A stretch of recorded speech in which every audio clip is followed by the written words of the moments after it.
Focus news 24/7 खबर एक नजर। मुझे बांध सकता है।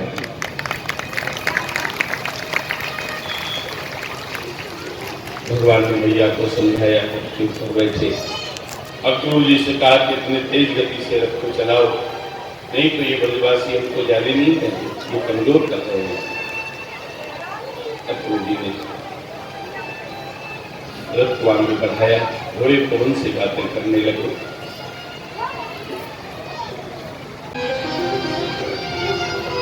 यों ब्रज की पछताए सब और यशोदा दीन, सब आई अपने घर क्लेशित बदन मणि। गोपियों के प्राण बस इसीलिए बचे रहे क्योंकि कृष्ण ने चलते समय कहा था कि मैं एक दिन लौट करके जरूर आ जाऊं। रहे प्राण यही आस, श्याम कहो मिले कहो। सब ब्रज परम उदास, विरहन दुख संपत्ति सपन। गोपियां जिंदा सिर्फ इसलिए बनी रही क्योंकि कृष्ण ने चलते समय कहा था कि मैं एक दिन लौट करके जरूर। इसी आशा में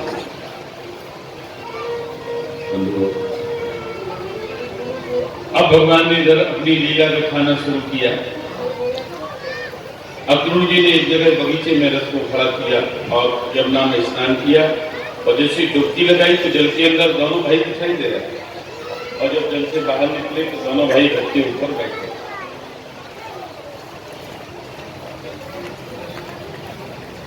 अक्रूर जी आए हैं और कह दिया कि मुझे विश्वास हो गया है आप कंस का वध कर सकते हैं। मोय भरोसो भयो तुम्हारो, बेगनाथ मथुरा पगधार। अब आप मथुरा की ओर स्थान पर जैसे अक्रूर जी ने मथुरा की तरफ रथ बढ़ाया, मथुरा का प्रथम द्वार आया। भगवान कहते हैं कि अब हमको कुछ देर पर यही छोड़ दो, कुछ देर के लिए यही छोड़ दो, अब हम कुछ देर नगरी की शोभा देखेंगे। उसके बाद में अक्रूर जी ने उनको वहीं पर छोड़ दिया, चले गए भगवान मथुरापुरी में प्रवेश।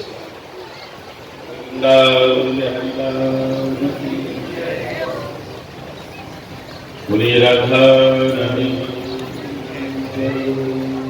हमारे बीच में हमारे बड़े प्रभु स्नेही श्री शिवम शास्त्री जी महाराज बड़े ही अच्छे भागवत के प्रवक्ता है और यहाँ पर पधारे हैं। व्यासपीठ से मैं उनको बहुत बहुत साधुवाद देता हूँ। भागवत की यात्रा आपके जीवन में मंगलमय हो।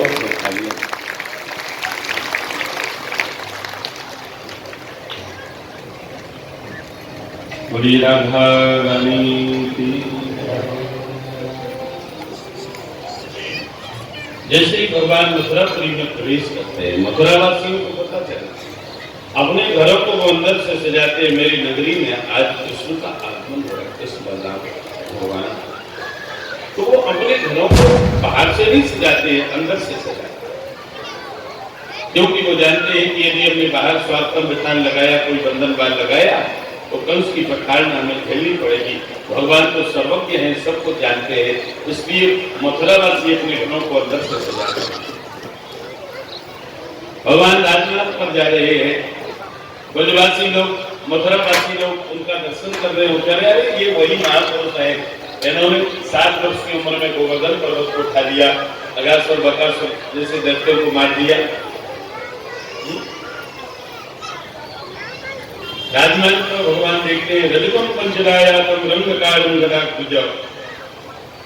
एक धोबी कंस महाराज का चला आ रहा था, ये उनके वस्त्रों को धोता था, रंगता था। भगवान कहने लगे, हे रजक मामा, इनमें से उत्तम धोतियों के जोड़े वस्त्र मुझे दे दे, ऐसा करने से कल्याण। राजा का नौकर धोबी बड़ा गर्वीला था, कहने लगा, हे वनों पर्वतों पर रहने वाले, तुम ऐसे ही वस्त्र पहनते हो? जीवन में तुमने बेजल की रोटी खाई, पोखर का पानी पिया, क्यों शास्त्र के मार्गों को छोड़े हुए राजा की वस्तु को चाह रहे हो? इस प्रकार से घर कभी मत मांगना। ऐसे लोगों को राजा की सफाई पकड़ लेते, बांध लेते, मार डालते।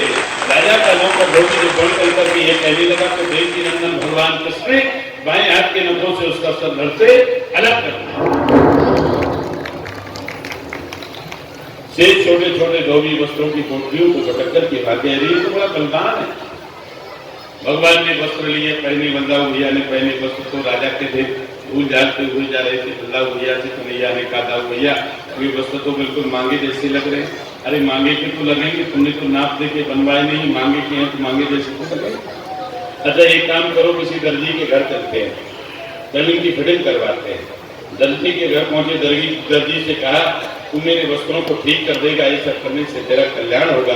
दर्जी ने भगवान के वस्त्रों को ठीक किया, भगवान ने उसे वरदान दिया, भगवान आगे बढ़े। सुदामा नाम के माली के घर गए। सुदामा नाम के माली ने बड़ी सुंदर फूलों की मालाएं पहनाई।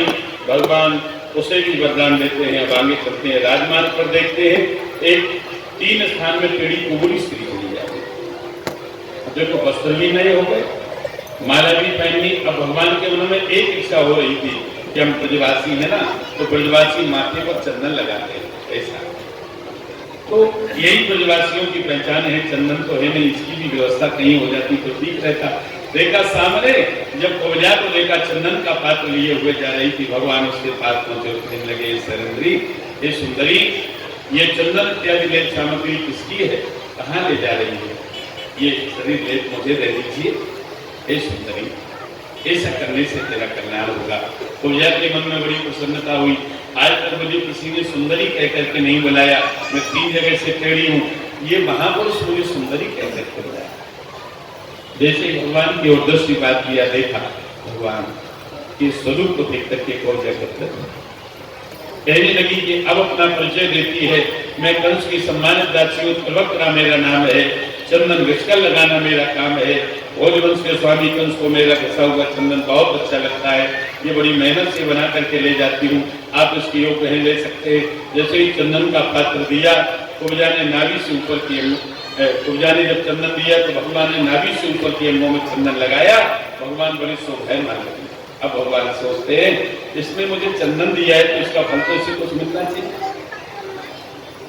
ये 3 जगह से टेढ़ी है, आज में से सीधा कर। भगवान ने एक हाथ उसकी पीठ के ऊपर रखा, एक हाथ उसकी थोड़ी के नीचे लगाया। कृपा करके भगवान ने 3 स्थान में टेढ़ी कुबड़ी स्त्री को सीधा कर। भगवान के स्पर्श के प्रभाव से बड़ी सुंदर स्त्री बनी। अरे भाई, इसकी सुंदरता का वर्णन कौन कर सकता है, जिसे स्वयं भगवान ने अपने हाथों से बनाया। ओ कर सके बखान जाय बनाइया पे हरि, वही रूप गुण खान कुब्जा मन आनंद। कुब्जा के हृदय में कामदेव का वियोग हो आया और कुब्जा ने तुरंत ही भगवान कृष्ण के पीताम्बर को पकड़ लिया। कहेंगे देवी गम्याम रक्वाम हो सही, देवी तुमने मेरे चित्त को चलायमान कर दिया है, अब मैं तुम्हें नहीं छोड़ सकती, मेरे घर मेरे साथ में चलना पड़ेगा। भगवान सोचते बल्लाव भैया के सामने ऐसी बात कर रही हूँ, कान में कहा उसके कि मैं कंस का वध करके पुरुषों की मानसिक व्यथा को दूर करते हुए तेरे घर को अवश्य आऊंगा, क्योंकि हम जैसे स्त्री रहे विदेशी पुरुषों के लिए तुम ही अवलंब हो। ये कहते मधुर वाणी से विदा किया। भगवान आगे गए, जहाँ पर धनुष रखा था तमाम सिपाही धनुष की रक्षा कर रहे थे और भगवान वहां पहुंच करके और धनुष को के पास पहुंचे, धनुष को उठाया और उठा करके भगवान ने तुरंत उस धनुष को तोड़ दिया। धनुष का जैसे धनुष टूटा तो कंस बहुत ज्यादा घबरा गया, मेरा मारने वाला मेरी नगरी में आ गया। इतना भयभीत अभी तक नहीं हुआ था जितना आज हुआ। कंस को ये धनुष कहां से मिला था ये आप लोग सुन लेते हैं, ये गर्भ से ये काट बैठा है। एक बार भगवान परशुराम महाराज महेंद्र पर्वत पर बैठे हुए तपस्या कर रहे थे तो कंस वहां पर गया। कंस ने अपनी पीठा से महेंद्र पर्वत को अपने हाथ में ले पर्वत हिला। परशुराम महाराज की तपस्या में विघ्न हुआ, ये पर्वत हिल क्यों रहा? देखा कि कंस पर्वत को लिए हुए खड़ा है तो परशुराम महाराज कहने लगे बोल पर्वत को नीचे रख दिया। कंस ने पर्वत को रख दिया। तो परशुराम महाराज कंस से कहते तुम अपने को बड़ा वीर मानता है, तो मैं वीर हूं, मैंने पर्वत उठा लिया। अगर तू वीर है तो मैं एक धनुष को दे दे रहा हूँ, इस धनुष को चढ़ा दे तो मैं जान जाऊंगा कि तू वीर है। और अगर तूने धनुष को नहीं चढ़ा पाया तो मैं तुझे शाप दे दूंगा। परशुराम महाराज ने कंस के हाथ में धनुष दिया और कंस ने तुरंत उस धनुष को चढ़ा दिया। जैसे ही चढ़ाया तो परशुराम महाराज कंस की ओर देखते रहे, ये वीर। इस धनुष को आज तक मेरे अलावा चढ़ाने वाला ये दूसरा व्यक्ति है, वो किसी ने चढ़ा ही नहीं पाया, ये वीर है।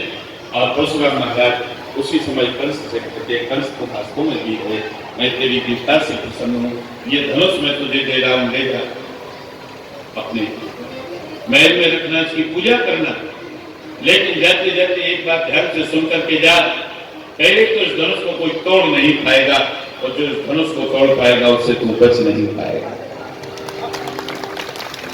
जिस दिन इस धनुष का खंडन हो जाएगा, समझ जाना तेरा काल तेरे सर के ऊपर जाएगा। अब कंस भयभीत होगा। परशुराम महाराज की बात याद आई, धनुष टूट गया, मेरा काल तो मेरी नगरी में आ गया है। उसने तुरंत एक आपातकालीन सभा बुलाई, बड़े बड़े मंत्रियों को, चाणक्य, मुश्रकूट, संतोषल, सब की एक सभा, एक मीटिंग हो रही है। कंस कहने लगा, देखो मेरे मारने वाला मेरे नगरी में आ गया है, सुरक्षा व्यवस्था में कहीं चूक नहीं होना चाहिए, इस बात का ध्यान रखना। अखाड़े में अच्छा प्रबंध हो। कुबलिया की हाथी जिसमें 10,000 हाथियों का बल है, उसके महावत को बुलाया, जिसे इतनी शराब पिलाओ कि रात भर जिसे शराब पिलाओ इतना उन्मत्त बना दो यदि उस द्वारे से कृष्ण निकले तो सुरक्षित न निकले। रात भर उस हाथी को मदरा पिलाई गई। सुबह होते ही मल्ल लोग अपने अपने गुरुओं के साथ में अखाड़े में पहुंचे। मल्लों की तालों का शब्द सुनाई पड़ने, भगवान भी नंद बाबा के पास से अखाड़े पे पहुंच जाते। एक जिस गाड़ी पर कुबैया में हाथ नहीं सकता, हाथी के महावत ने भगवान को आते हुए देखा तो गारे महावत ने जैसे हाथी को भूला, हाथी को भूला जाता, हाथी को बढ़ाना मतलब यही भाषा प्रयोग की जाती। जैसे महावत ने हाथी को भूला और हाथी क्रोध में भर करके आया, इतने क्रोध में भर के आया, भगवान के नगरी महावत हाथी की दिशा मोड़ते, नहीं तो मैं तुझे यमराज के घर भेज दूंगा। हाथी ने सूंड में भगवान को दबाया और नीचे रख करके जैसे दांतों का प्रहार किया, भगवान फुर्ती से खड़े हुए, दांत जमीन में फंस गए। हाथी बहुत समझाड़ा और पूंछ पकड़ के अपने भगवान उसे 100 धनुष पर पीछे खींच लेते हैं। ये आश्चर्य की बात नहीं, क्योंकि ये भगवान का कर्म है। और सूंड को पकड़ करके और भगवान ने उसे घुमा करके पृथ्वी पर पटक दिया, दांतों को उखाड़ करके उसी से हाथी और महावत को मार दिया। अब आपको ये भी बता दें कि यह हाथी कंस को कहां से मिला, जिसमें 10,000 हाथियों का बल था, भगवान ने खेल बना। ये मगध देश के राजा जरासंध का हाथी था। एक बार ये हाथी बहुत ज्यादा बिगड़ा तो जरासंध ने जगह जगह से महावतों को बुलवाया, कोई भी महावत हाथी को अपने वश में नहीं कर पाया। तो कंस वहां पर गया, कंस ने अपनी वीरता से हाथी को अपने वश में कर। मगध का नरेश कंस की वीरता को देखकर के बड़ा प्रसन्न हो गया और उसने अपनी दोनों बेटियां ब्याह दी कंस के साथ। अस्त्री प्राप्त की तो बहुत वीर है। दोनों बेटियों का विवाह कंस के साथ में कर दिया और दहेज में यह हाथी दहेज में मिला। भगवान ने आज इस हाथी को भी मार दिया है। भगवान आगे बढ़े, कंस को पता चला कि हाथी मर गए, तो चिंतित हुआ। जैसे ही भगवान अखाड़े में पहुंचे तो चाणूर नाम का मल्ल कहता है, हे नंद सुनो, हे राम भवंतो वीर सम्मतो, नियुक्त कुशलो सुत्वाराज्ञा हुतो दक्षिणा। हे कृष्ण, हे बलराम, हम वीर लोग तुम्हारा सम्मान करते हैं, राजा की आज्ञा के अनुसार काम करना हमारा फर्ज बनता है, इसलिए तुम हमसे लड़ो, बलदेव जी मुझसे से लड़ो। भगवान कहने लगे, देखो मल्ल सभा में जितने लोग बैठे हैं उन्हें ये न लगे सबल और निर्बल का युद्ध हो रहा है। कुश्ती मल्लयुद्ध बराबरी वाली से होता है, इसलिए तुम तो बहुत बड़े वीर हो, बहुत बड़े पहलवान हो, हमारे समान बल वाला मल्ली हमसे लड़े तो ठीक है। चाणूर कहने लगा, अच्छा तुमने 10,000 हाथियों के बल वाली कुबलिया की हाथी को खेल में मार दिया, तुम कहते हो हम बाल हैं, नहीं तुम हमसे लड़ो, बलदेव जी मुझसे से लड़ाए। मुक्कों की चोट से जानू के शरीर के बंधन ढीले पड़ गए, पसीना निकलने लगा, युद्ध के बाजे बजने लगे।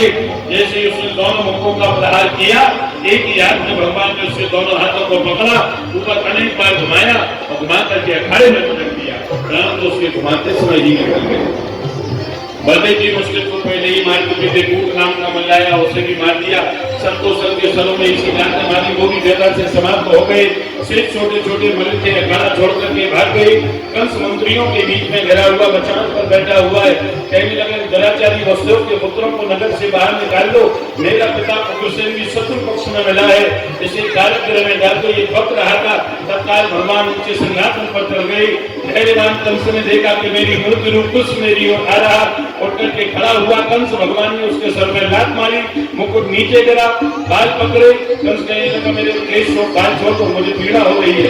भगवान कहने लगे अच्छा, बाल पकड़ने में पीड़ा होती है, तुम्हें आज पता चला?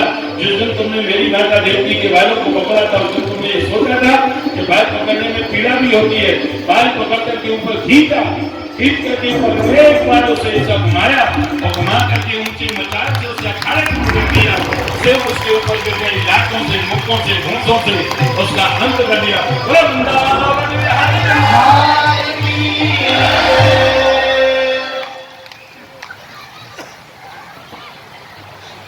इस प्रकार से भगवान ने कंस का वध किया। सारे संसार के देखते देखते कंस के केशों को पकड़ करके भगवान उसे पृथ्वी पर बसीट गए। क्यों? उन्होंने ये संदेश दिया है कि आतंकवाद का अंत अच्छा नहीं होता, आतंकवादी हमेशा ऐसे नहीं होता। ऐसी मत होता, मरे हुए लोगों की दायी क्रियाएं करवाई हुए उनकी पत्नियों को तत्व ज्ञान का उपदेश दिया है।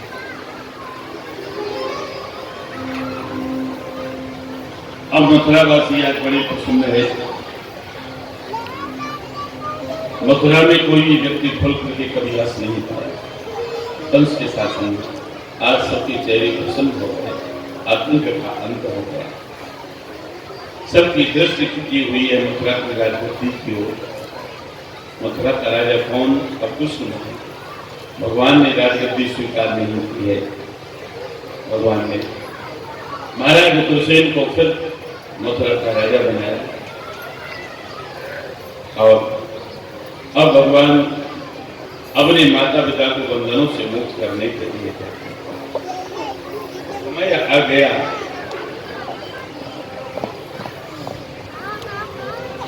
जिनके माता पिता इतने दिनों से जेल में बंद हैं,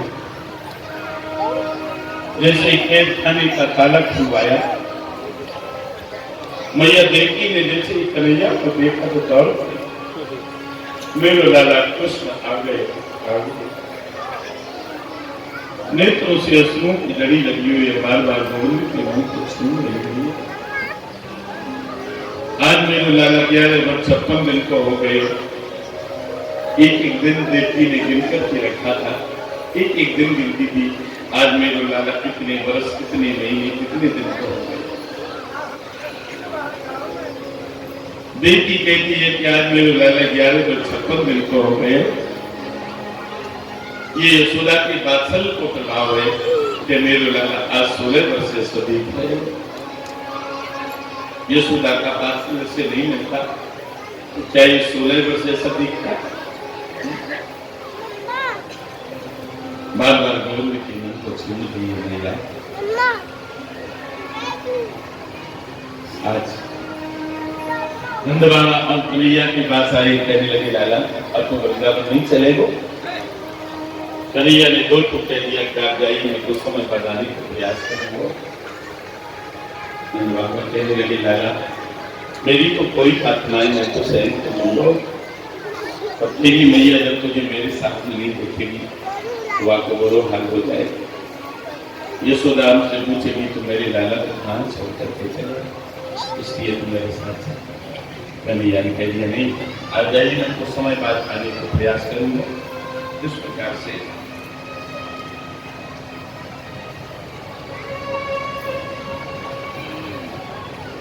नन्हे नन्हे को नंद बाबा के साथ होते हुए गए। ब्रजवासियों का भी मन नहीं लगता है, तो सूखे गए। वो मथुरा से जो रास्ता वृंदावन की ओर आता है उस रास्ते में आकर के सुबह होते ही बैठता है। ये प्रतीक्षा करते थे कि कृष्ण मेरा आ रहा होगा, गोपाल कन्हैया आ रहा है। शाम को जब कोई नहीं आता घर जाके कहते कि आज मेरा गोपाल नहीं है, सुबह होती फिर आपकी बात से बैठ जाए। ऐसा नहीं कि भगवान को बुरा न लग रहा होगा, भगवान भी मथुरा की महल की अटारी के ऊपर बैठ करके बस वृंदावन की ओर पटकी लगा करके देखते हैं। एक वृक्ष के समुख का बड़ा सुंदर भाव है, वृक्ष के एक संत ने बड़ा सुंदर भाव दिया है। वो कहते हैं कि जब कोई मथुरा की महल की अटारी के निकट से जब निकलता था तो मथुरा की महल की अटारी से उसे बस एक ही आवाज सुनाई देती थी, भगवान बस राधा को रखते हैं। अटारी से ये आवाज निकलती थी, जय राधे। हमारे का पूरा परिवार को देवस्थान करवा रहे हैं, हमको मैं ठाकुर को चला दें और उनको स्थान को खोला है।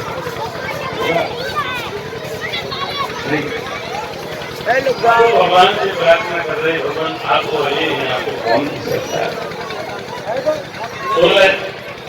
16,000 ब्राह्मणों को उसने पार पर बिठाया है। इच्छा करें हमारी मेहनत आपको रण छोड़ करके भाग जाना है। जैसे ही भगवान को इस बात का पता चला तो भगवान ने बताओ भैया सिखा दाऊ भैया नाना जी ने मथुरा पर चढ़ाई कर दी। दाऊ भैया कहने लगे डरने की कोई बात नहीं, 17 बार युद्ध में जीते हैं, फिर जीते हैं। कहा भैया युद्ध नहीं करना है, फिर रण छोड़ करके भाग जाना है। क्यों? तो ये कहने लगी कुछ भी हो हम रणछोड़ को नहीं भाग सकते। क्यों? क्योंकि हमारा नाम रणछोड़ पड़ जाएगा। लोग क्या कहेंगे? अल्लाह को यह कहने लगी लोगों के कहने की चिंता मत करो। लोग तो कहेंगे, आप कुछ ना कहें तो करें, कहें तो कहेंगे। लोग तुम्हारी बुराई करने से बाज नहीं आएंगे, करेंगे। अपनी बुराई सुनने की हिम्मत से इनमें करना चाहिए। लोग हमसे भी चीर चोर कहते हैं, माखन चोर कहते हैं, चित चोर कहते हैं। एक नाम और बढ़ जाएगा यदि रण छोड़ भी कहेंगे तो चले। कम से कम 11,000 ब्राह्मणों की रक्षा तो हो जाएगी। जैसी तरी भगवान बलदाऊ भैया के साथ युद्ध करते करते रण छोड़ करके भागने लगे। जरासंध के मन में अपार श्रद्धा ब्राह्मणों के प्रति, ब्राह्मणों के तप की वजह से जो रण कभी छोड़ करके न भागा, आज वो भागा जा रहा है। चिल्ला चिल्ला के कहता अरे तू रण छोड़ रहे, अरे तू रण छोड़ रहे, अरे तू रण छोड़ रहे।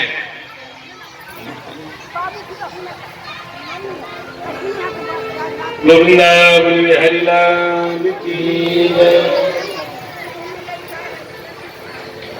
अरे तू रण छोड़ रहे, चिल्ला चिल्ला करके जरासंध कहता है तो भगवान कहते तू कुछ भी, मैं ब्राह्मणों की रक्षा के निमित्त रण छोड़ करके जा रहा हूं। और एक पर्वत के ऊपर चढ़ गए, पर्वत के चारों तरफ उसने आग लगा दी, पर्वत से कूद कर पर्वत धूलू करके जलने लगा। यहीं पर भगवान ने मुचकुंद के माध्यम से कालियावन का वध किया और पर्वत से कूद करके समुद्र के किनारे पहुंचे। और समुद्र में उन्होंने द्वारिकापुरी बसाई सोने, और वो द्वारकाधीश बन गया।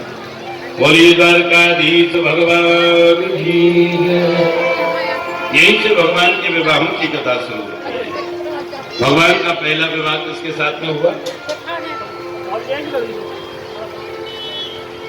रुक्मिणी के साथ। आनताधिपति श्रीमान देवतो देवती सुता ब्रह्मा चोदता कागात्वलाये त्रिपुरोदितो। आनंद देश के राजा दैवत ने ब्रह्मा की प्रेरणा के अनुसार अपनी कन्या रेवती का विवाह बलदेव जी के साथ में किया। एक बात मैं आपको बताऊं, ये ध्यान से सुनने की है। रेवती जी थी वो सतयुग की थी, बलदाऊ जी द्वापर। आपने सुना होगा सतयुग में माताओं की और पुरुषों की लंबाई बहुत होती थी, अधिक लंबे होते। आज भी जब कोई व्यक्ति लंबा पूरा दिखाई देता है तो उसे देख करके हम कहते हैं देखो ये सतयुगी पुरुष है, इसकी हाइट कितनी अच्छी है। तो रेवती सतयुग की थी, इसलिए वो लंबी थी। बदलाव जी द्वापर के थे, वो अपनी पत्नी से छोटे लगते थे। लोगों ने बदलाव भैया से कहा था भैया भाभी जी बहुत लंबी है, बहुत ऊंची है, तुम उनके सामने बहुत छोटे लगते हो। एक बार, दो बार, तीन बार, चार बार कहा लोगों ने। बदलाव भैया परेशान हो गए, तो एक दिन क्या किया कि बदलाव भैया ने रेवती के सर के ऊपर अपना हल रख दिया, अपने से छोटा उनको कर। एक महाशय थे, देखो एक महाशय थे, उनकी पत्नी बहुत लंबी थी, हाइट उनकी पत्नी की बहुत अच्छी थी। अपनी पत्नी के सामने वो बहुत छोटे लगते थे। उनके मित्रों ने कहा मित्र ये बताओ भाभी जी बहुत लंबी है, ऊंची है, तो उनके सामने बहुत छोटे लगते हो, कैसा फील करते हो, कैसा महसूस करते हो? तो कहने लगे नहीं मैं तो अच्छा फील करता हूँ, अच्छा महसूस करता हूँ। कैसे? बोले इसलिए कि जब भी मेरी पत्नी मुझसे बात करती है तो हमेशा सर झुका के बात करती है, और जब भी मैं अपनी पत्नी से बात करता हूँ तो हमेशा सर उठा के बात करती है।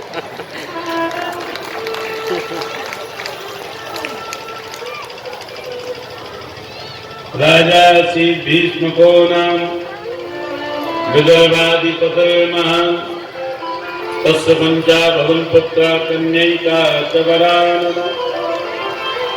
विदर्भ देश के भीष्मक नाम के राजा थे, इनके 5 पुत्र थे, रुक्मी, रुक्मरथ, रुक्मकेश, रुक्मबाहु और रुक्ममाली। रुक्मिणी उनकी बहन थी। रुक्मिणी ने घर आए हुए पुरुषों के द्वारा भगवान कृष्ण के रूप और सौंदर्य को सुना, बल और पराक्रम को सुना, तो रुक्मिणी मन ही मन भगवान को चाहने लगी कृष्ण। और रुक्मिणी का जो सबसे बड़ा भाई रुक्मी था वो भगवान कृष्ण से विरोध करता था, इसलिए उसने अपनी बहन रुक्मिणी का विवाह चंदेरी नरेश शिशुपाल के साथ कर दिया निश्चित। और रुक्मिणी से कह दिया स्वयंवर तो मैं नाटक के लिए कर रहा, अपनी पत्नी से कह दिया रुक्मिणी से कह देना स्वयंवर में नाटक के लिए कर रहा हूं, तमाम राजा राजकुमार बैठेंगे और रुक्मिणी माला लेकर के जाए तो शिशुपाल के गले में डाले, क्योंकि मैंने शिशुपाल के साथ ही रुक्मिणी का विवाह निश्चित किया। रुक्मिणी को जब भाभी के द्वारा ये पता चला तो रुक्मिणी सोचने लगी कि मैंने तो अपना ये शरीर कृष्ण को अर्पित कर दिया है, नहीं मैं शिशुपाल के गले में माला नहीं पहना, और मैं कृष्ण को कितना चाहती हूँ, मैं व्रत करते करते प्राण त्याग दूंगी, लेकिन शिशुपाल के साथ विवाह नहीं करूंगी। विवाह करूंगी तो कृष्ण के साथ, पर कृष्ण को पता ही नहीं है कि मैं उनको कितना प्रेम करती हूँ, कितना स्नेह करती हूँ। उसी समय उन्होंने एक ब्राह्मण को बुलाया और ब्राह्मण से कहा, एक प्रेम पत्र लिखा रुक्मिणी जी ने ब्राह्मण के लिए। ए हो ब्राह्मण देवता ले वो संदेशा, तुम जाना श्री कृष्ण ढंग देना उनके हाथ। ब्राह्मण को प्रेम पत्र लेकर के रुक्मिणी का प्रेम पत्र लेकर के द्वारकाधीश कृष्ण के पास आया। द्वारकाधीश ने जैसे इस ब्राह्मण को देखा तो कहा, आओ ब्राह्मण देवता, कैसे आना हुआ, आपको यात्रा में कोई तकलीफ तो नहीं, अपने आने का हेतु। ब्राह्मण कहता है कि मैं विदर्भ देश से आया हूं, राजा भीष्म की कन्या रुक्मिणी आपसे बहुत प्रेम करती है, उसने आपके लिए प्रेम पत्र भेजा है, यदि आपकी आज्ञा हो तो पढ़ करके सुनाओ। अब भगवान सोचते हैं कि ये ब्राह्मण कैसा है, इधर ये कह रहा है कि प्रेम पत्र है और इधर ये भी कह रहा पढ़ करके सुनाओ। प्रेम पत्र किसी के सामने पढ़ा नहीं जाता, प्रेम पत्र जो है वो गोपनीय होता है, शासना का प्रेम पत्र है। ऐसा अद्भुत प्रेम पत्र लिखा है रुक्मिणी ने। पहली विशेषता तो ये है कि 7 फेरे पढ़ते हैं ना, तो 7 श्लोकों में ही, 7 मंत्रों में ही वो पत्र लिखा है। 9 प्रकार की भक्ति होती है, नवदा भक्ति, और उस पत्र में नवदा भक्ति समाहित है। पत्र कहां से शुरू होता है? श्रद्धा गुणानुभवन सुंदर समवतां के निर्विष्ट करण विवरई हर उन्नता। हे त्रिभुवन सुंदर, प्रिय अच्युत, आपके गुणगान पढ़ने पर शरीर में जाकर के अंतःकरण के ताप को दूर करते हैं। आपका स्वरूप नेत्र वालों के नेत्रों को कटाक्ष करता है गोविंद। उन्हीं आप में मेरा निर्लज मन आसक्त हो रहा है। संसार में ऐसी कौन सी धीरा को लीना कन्या है जो आपके स्वरूप को देख करके, आपके बल और पराक्रम को सुनकर के आपको अपना पति बनाना स्वीकार नहीं करे? एक भगवान, मैंने अपना पति आपको बना लिया है, आप मुझसे विवाह करना है। पानी ग्रहण मुझसे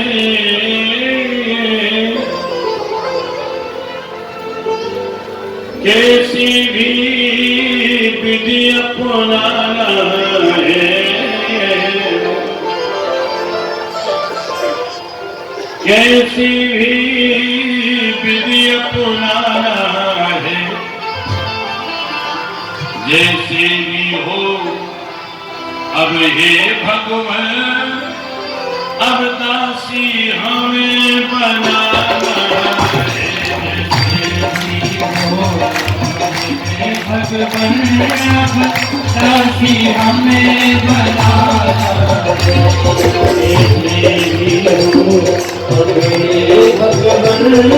अब दासी हमें बनाना है। आए नहीं प्रभु तुम तो मैं अपने प्राण त्याग दूंगी, अपने प्राण त्याग दूंगी, मैं अपने प्राण त्याग दूंगी। आ जाना हमको लेने को, तुम्हें अपना पति बना दूंगी। आ जाना हमको लेने को, मैं अपना पति बना दूंगी। आ जाना हमको लेने को, मैं अपना पति बना दूंगी। यदि आप नहीं आए तो व्रत करते करते मैं प्राणों को परित्याग कर दूंगी। थोड़ा सा पेश ये कमलनयन, यदि आप ये विचार करें कि बंधु बांधव जनों के नाश के बिना अंतःपुर में रहने वाली रुक्मिणी के साथ कैसे विवाह करूं, तो उसकी योजना मैं तुम्हें बताती हूँ। योजना भी पत्र में लिखी है। विवाह के एक दिन पूर्व कुलदेवी की यात्रा बड़े सज कर निकलती है। जिसमें भगवती के मंदिर में पूजन करने के लिए नपदू जाती है, तो वहां पर जाऊंगी, वहीं पर आकर के मेरा हाथ पकड़ लेना, पर रस में बिठाना, राक्षसी विधि से मेरे साथ विवाह करना। उसमें जो कुछ आपको पराक्रम करना पड़ेगा वही मेरा मूल्य होगा। देखो, विवाह में कई प्रकार के होते हैं। भगवान का रुक्मिणी के साथ में जो विवाह हुआ है, ये राक्षसी विवाह है। विवाह कितने प्रकार के होते हैं, ध्यान से सुनो। एक होता है ब्रह्म विवाह, एक होता है गंधर्व विवाह, एक होता है पिशाच विवाह, एक होता है राक्षसी विवाह। ब्रह्म विवाह किसे कहते हैं? इसमें पहले ब्राह्मण वेद मंत्रों का उच्चारण करते हैं, अग्नि को साक्षी करके 7 फेरे दिए जाते हैं, दोनों पक्षों की स्वीकृति से विवाह होता है। हमारे आपके यहाँ ये सब किया ब्रह्म विवाह, ये ब्रह्म विवाह। दूसरा होता है गंधर्व विवाह। गंधर्व विवाह किसे कहते हैं? आज की भाषा में जिसे प्रेम विवाह कहा जाए। लड़का लड़की एक दूसरे को पसंद कर लेते हैं, घर वालों की इच्छा हो या ना हो कोर्ट मैरिज कर लेते हैं। घर वालों के पास बस इतनी सूचना पहुंच जाती है कि हम भला भला मंदिर को भला भला तारीख से विवाह कर रहे हैं, यदि आपकी इच्छा हो तो आ जाइए, नहीं कर तो हम रहेंगे। ये प्रेम विवाह अंदर। एक होता है पिशाच विवाह। पिशाच विवाह में कन्या की इच्छा नहीं होती इस पुरुष से हमारा विवाह हो, फिर भी वो पुरुष जबरदस्ती बलात् बलपूर्वक यदि कन्या का हरण कर लेता है और उसके साथ जबरदस्ती उसकी इच्छा के विरुद्ध विवाह करता है तो ये पिशाच विवाह करता है। और राक्षसी विवाह इसे कहते हैं कि भगवान का रुक्मिणी के साथ हुआ। उसमें कन्या की इच्छा होती है कि इस पुरुष से मेरा विवाह हो और घर वालों की भी उस स्थिति में यदि पुरुष कन्या का हरण कर लेता है फिर उससे विवाह करता है तो ये राक्षसी विवाह। रुक्मिणी जी ने सारी योजना की है।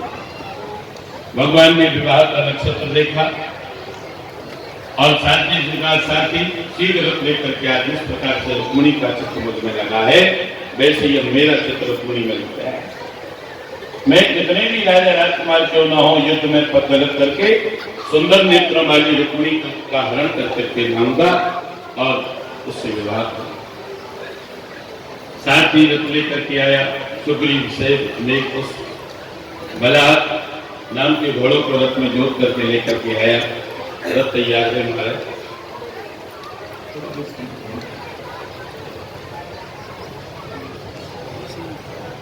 भगवान ने सारथी से कहा कि आज रथ तुम नहीं चलाएगा, रथ में चलाऊंगा, तुम पीछे आ। सारथी को पीछे हटा दिया। भगवान ने स्वयं घोड़ों की बागडोर अपने हाथ में पकड़ ली। रुक्मिणी मेरी प्रतीक्षा कर रही। और जैसे ही भगवान द्वारिकापुरी से बाहर निकले तो उधर से बदलाव भैया खड़ा था। जैसे ही बदलाव भैया घर आते हुए देखा तो उनके हाथ से घोड़ों की बागडोर छूट गई। लोग बना बनाया काम कर गया। दाऊ भैया आ गए, क्या करें? दाऊ भैया ने पूछा रे किस काम की तैयारी करते, बड़ी सजी बजी जा रही हो। भगवान कृष्ण एक बार में कोई जवाब नहीं दिया, अपनी गर्दन नीचे कर ली। दोबारा पूछा कहां जा रहे हो? भगवान ने धीरे से कहा कि वहीं जा रहे हैं। वहीं कहां जा रहे? जगह का कोई नाम नहीं। बोले वहीं जा रहे। कहां जा रहे? बोले वहीं जा रहे। बड़े भैया से कैसे करें विवाह के लिए? पहले कितनी मर्यादा थी। जिसका विवाह होता था, विवाह की चर्चा होती थी, वो अपने विवाह की चर्चा सुनता नहीं था, घर वालों के सामने बैठता नहीं। बोलो कोई बैठता? कोई अपने विवाह की चर्चा नहीं सुनता था। घर वाले जहां संबंध तय कर देते वही फाइनल। लड़का लड़की से कभी पूछे नहीं जाता। अब चोरी छुपी यदि सुनने तो बात अलग है, लेकिन कोई सामने नहीं बैठता था। लेकिन कम में आज में कितना फर्क है। अंग्रेजी संस्कृति का इतना विकास हुआ है। आज तो सेवलों की पसंद करने के लिए जाते हैं, साथ में उसी टेबल पर। यदि हम 4.6 फुट के तो 5.25 नहीं चलेंगे। सर्व मर्यादा लज्जा कुछ नहीं रही। लड़की की हाइट पहले पूछी जाती है, हाइट क्या है? 5 फुट 5 इंच है, तब तो ठीक है, नहीं तो कैंसिल। पहले ये नहीं होता। पहले लड़की से भी नहीं पूछा जाता था, लड़के से भी नहीं पूछा जाता था कि हम तुम्हारा संबंध कहाँ करते। जहाँ घर वाले करते थे वहीं पर संबंध तय होता, उससे जीवन होता। आज भगवान इतनी मर्यादा कर रहे हैं, बड़े भैया को नहीं बता रहे कि हम कहाँ जा रहे हैं, वहीं जा रहे हैं, वहीं जा रहे हैं। जो ब्राह्मण रथ में बैठा था वो कहने लगा हम बता दिए कहाँ जाए। राजा भीष्म की कन्या रुक्मिणी का स्वयंवर है, ये वहां जा। अरे जैसे ये सुना बलराम भैया ने तो कहने लगो कन्हैया तो तुम बड़ा हो गया है, मुझे आज ही पता था। बाकी होगी। अरे तुझे यह पता होना चाहिए राजा भीष्म ने अपनी कन्या रुक्मिणी का विवाह शिशुपाल के साथ निश्चित कर दिया। तुम वहां जाएगा, तमाम राजा आएंगे, युद्ध हो सकता है। अरे मैं भी तो तेरा बड़ा भाई और तूने विवाह की बात ठान ही दी है, जो होगा देखा जाएगा। मैं भी तेरे साथ में बहुत बड़ी यदुवंशियों की सेना लेकर के चलता हूँ और तेरा विवाह कर करके मैं रहूंगा।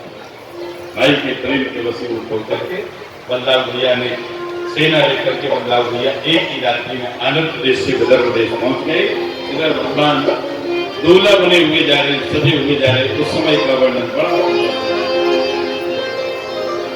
हो लगे दूल्हा सतु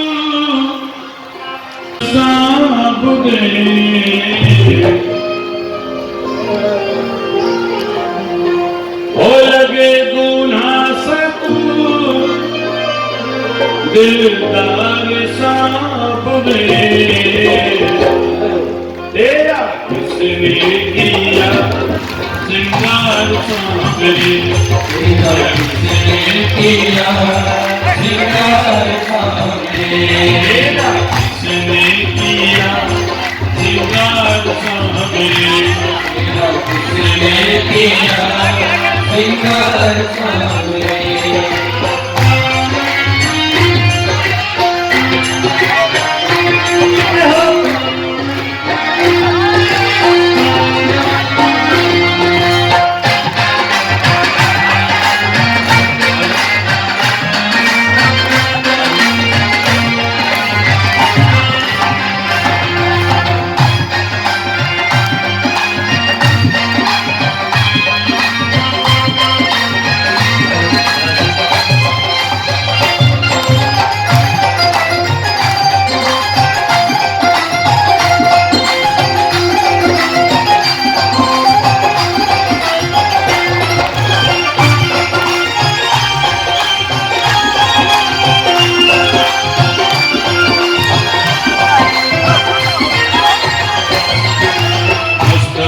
मलिया तेरे चंदन केसर तिलक लगाया, मस्तक पर मलिया तेरे चंदन केसर तिलक लगाया, गोर मुकुट कानों में कुंडल चित्र बहुत बरसाया, गोर मुकुट कानों में कुंडल इत्र बहुत बरसाया, गोर मुकुट कानों में कुंडल चित्र बहुत बरसाया, गोर मुकुट कानों में कुंडल इत्र बहुत बरसाया। महकता रहे दरबार सामने, महकता रहे दरबार सामने, तेरा किसने किया श्रृंगार सांवरे, तेरा किसने किया श्रृंगार सांवरे।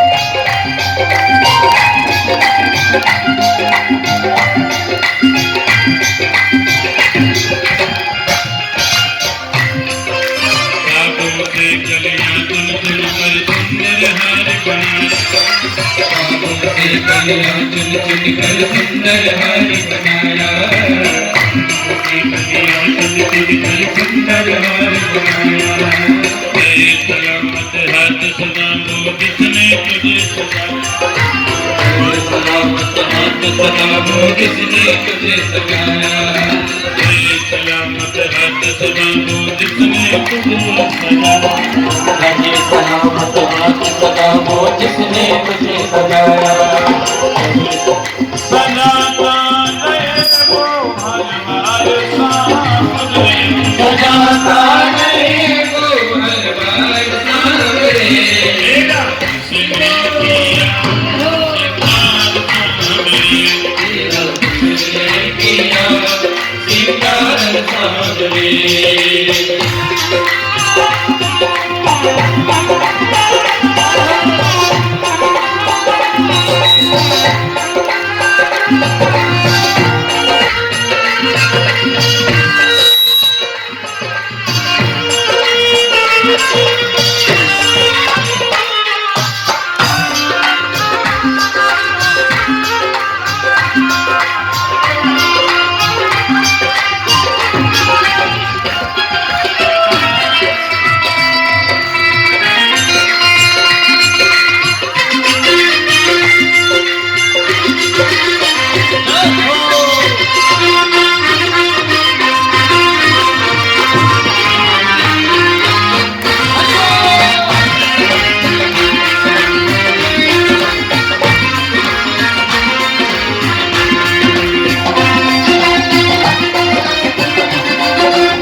कलिया चुन सुंदर हार बनाया हाथों से कलिया चुन कर सुंदर हार बनाया हाथों से कलिया चुन कर सुंदर हार बनाया हाथों से कलिया चुन कर सुंदर हार बनाया रहे सलामत हाथ सदा वो जिसने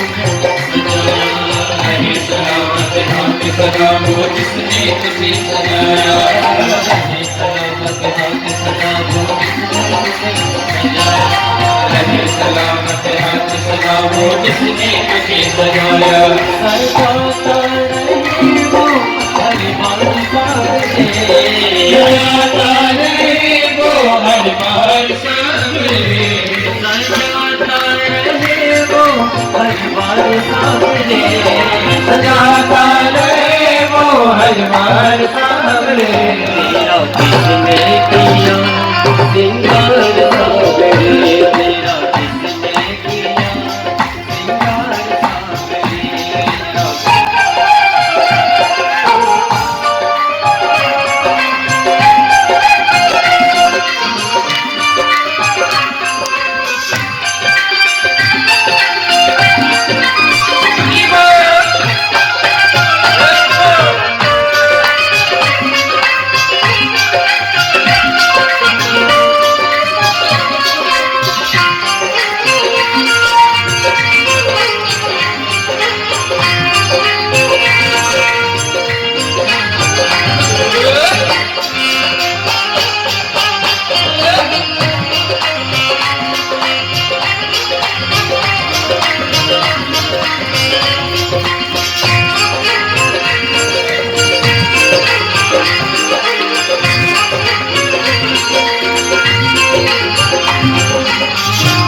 किसने किया सिंगार सामने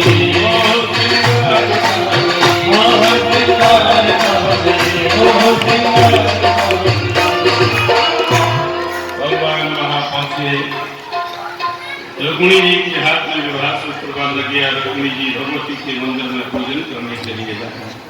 मंदिर की तरफ बढ़े, रुक्मिणी की ओर हाथ बढ़ाया और रुक्मिणी का हाथ पकड़ करके धीरे धीरे जाने लगे। राजयोद्धा कृष्ण की रूप माधुरी में ऐसे खो गए कि वो अपना काम भूल गए।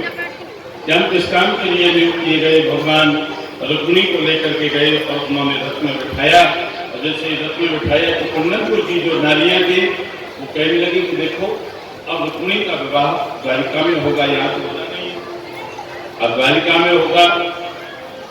तो हमने तो रुक्मिणी के विवाह की बड़ी तैयारी की थी कि रुक्मिणी के विवाह में खूब नाचेंगे, मस्ती करेंगे, गाएंगे, पर अब कुछ नहीं हो पाना क्योंकि रुक्मिणी का विवाह यहाँ तो हो रहा है।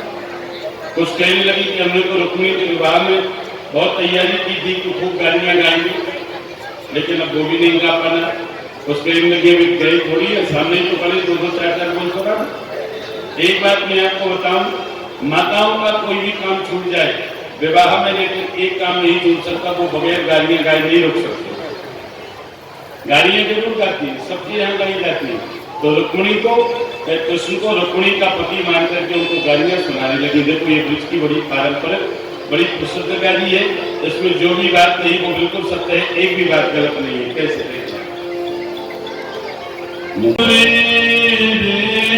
लाला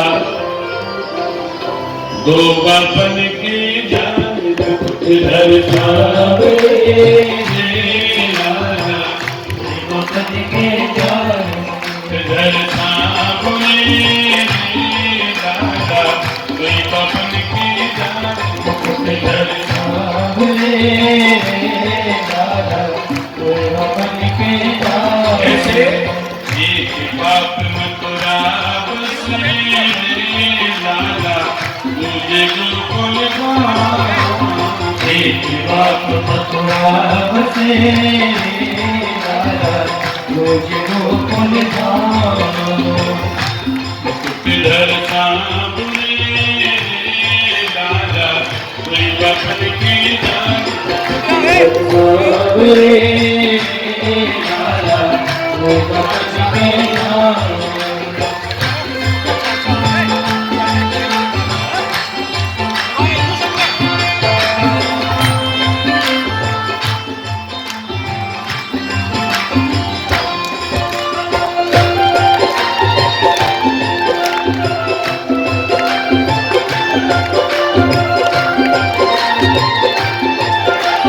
कहने लगी लाला, हमने सुना है कि तुम्हारी बहन अर्जुन के संग में भाग गई थी, गालियां गाती है तो माता ऐसी बातें भी करती है साथ साथ में। और ये बात बिल्कुल सत्य है, भगवान की बहन हो गई सुभद्रा और ये अर्जुन के संग में भाग गई थी। कैसे? बहन सुभद्रा आपकी लाला, गई अर्जुन संग भाग, बहन सुभद्रा आपकी लाला, कोई अर्जुन संग भाग। थोड़ा 2 मिनट के लिए रुकूंगा, 2 मिनट के लिए, अभी प्रसंग चल रहा है। ये प्रसंग हो जाए मंच को बिठा दो।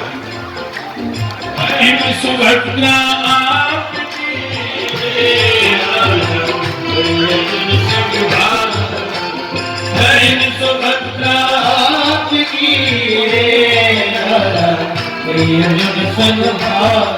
इधर सामने लाला, कोई बपन के जान इधर सामने लाला, कोई बपन के जान।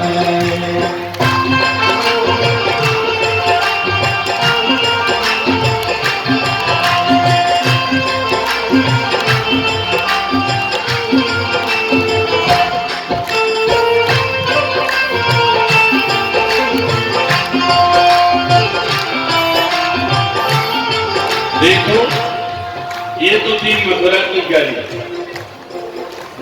और हमारे यहाँ की माताएं बहनें गालियां गाती हैं। हमारे यहाँ की माताएं बहनें गालियां कैसे गाती हैं? देखो ये बिल्कुल सत्य बात है। मोरे श्याम जो करे रविया, ऐसे ही तो गाती हैं। मोरे श्याम जो मोरे श्याम तुझे कहने रविया, फूलने फूल की सखिया। मोरे श्याम जूसे कहने रविया, फूलने फूल की सखिया। ऐसे मारे बड़े बड़े बलवान, मारे बड़े बड़े बलवान, इनको जाने सकल जहान, इनको जाने सकल जहान, साबुन इनके करे बखान, साबुन इनके करे बखान। इनने पूतना सितारी तेरी जान, इनने पूतना सितारी दिया, कुंडल खोल के सखिया, मोरे श्याम जू से करे रनिया, कुंडल ने खोले की सखिया। कहने लगी लाला, हमने सुना है कि तुम्हारे यहाँ की ऐसी स्त्रियां होती है जिनके एक नहीं 5-5 पति होते हैं, और ये बिल्कुल सत्य बात है। माताएं बहनें बीच बीच में गाती जाती हैं और इसी भाषा का भी प्रयोग है, फलाने ध्यान से सुन लीजिए और कान लगा के, ये भी कहने लगी लाला, हमने सुना है कि तुम्हारे यहाँ की ऐसी स्त्रियां होती हैं जिनके एक नहीं 5-5 पति, ऐसे इसका भी एक प्रमाण है। एक पल उनको करे न चैन, एक पल उनको करे न चैन, 5 पति की बनी दुल्हन, 5 पति की बनी दुल्हन, जिनकी प्यारी द्रौपदी बहन, की प्यारी द्रौपदी बहन। इनके यहाँ के स्त्रियों को एक नहीं 5-5 पति है। इनके देश की है नारियां, इनके देश की है ऐसी नारियां, उन्होंने खोल की सखियां, मोरे श्याम जू से करे रनिया, कुंडल खोले की सखिया। और खूब सुना रही भगवान को, ऐसी सुनाई वहां की नारियों ने। लाला, हमने सुना है कि तुम्हारी बुआ के कुंवारी में लड़का हुआ था, और ये भी बात बिल्कुल सत्य है। भगवान की बुआ कौन है? कुंती, और कुंती के कुंवारी में लड़का हुआ था। एक पल को पर मन की करे न खाऊ की सुनती, मन की करे न खाऊ की सुनती, तुम्हारे पन में काका कुंती, तुम्हारे पन में काका कुंती, ऐसी बुआ सुनी है कुंती, ऐसी बुआ सुनी है कुंती। नरेश चौधरी, ध्यान से सुन लीजिए,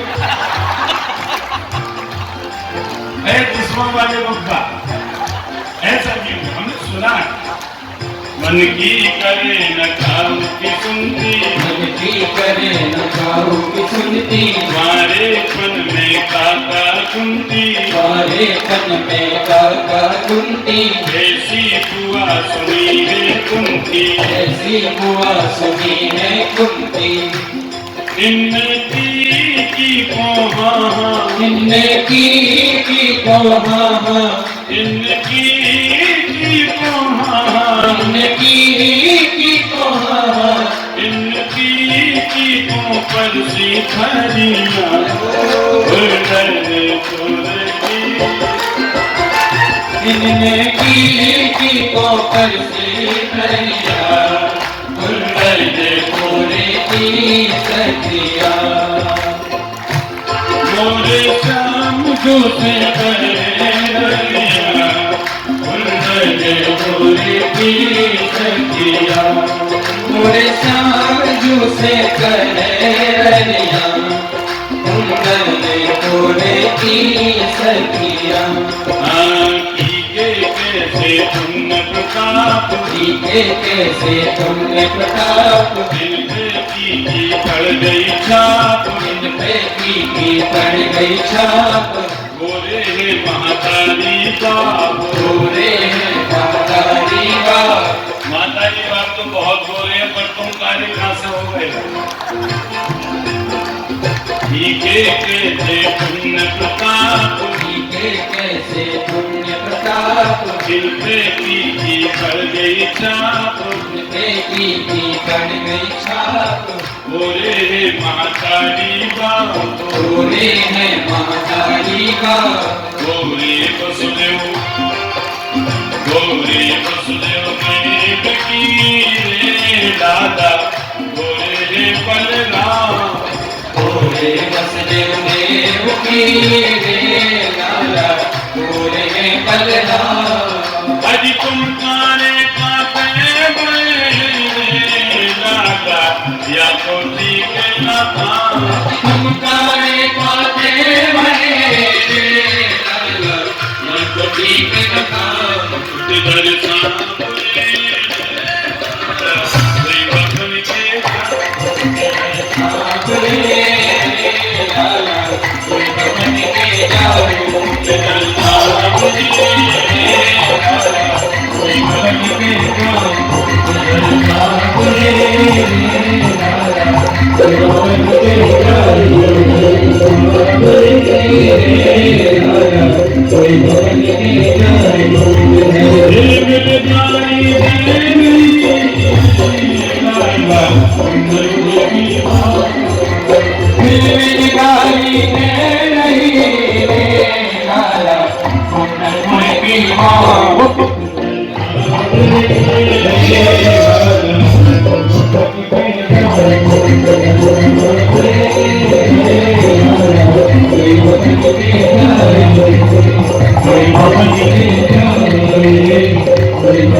ग्वाला कृष्ण हमारे बीच से रुक्मिणी को लेकर के चला गया, हमारी कीर्ति को देखा